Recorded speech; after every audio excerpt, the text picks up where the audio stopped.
आज की जो हमारी वीडियो है इसका मौजू ये है कि घुटनों में पानी भर जाना। अगर आपके घुटनों में पानी भर जाता है या घुटनों में शदीद दर्द होता है, इसमें परेशान होने की कोई ज़रूरत नहीं है, क्योंकि इसका एक बेहतरीन इलाज मैं आपको आज बता रहा हूँ।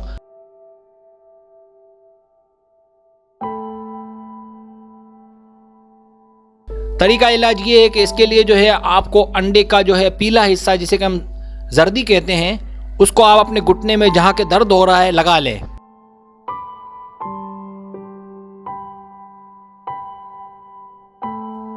दो या तीन अंडे की जर्दी लें और इसको अच्छी तरह से घुटने पे लगाने के बाद इसके ऊपर अच्छी तरह से कोई भी कपड़ा या दुपट्टा वगैरह अच्छी तरह बांध लें। दिन में 2 बार ये अमल करें।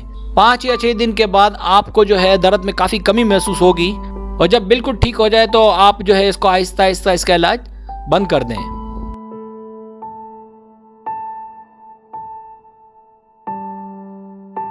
अगर आपको मेरी वीडियो पसंद आए तो बराए मेहरबानी सब्सक्राइब करें, लाइक करें, शेयर करें, अपने दोस्तों से कहें। सब्सक्राइब करने से ये होता है हमारा जो चैनल है वो आगे जाता है और ग्रो करता है। वीडियो देखने का बहुत शुक्रिया। अल्लाह हाफिज़।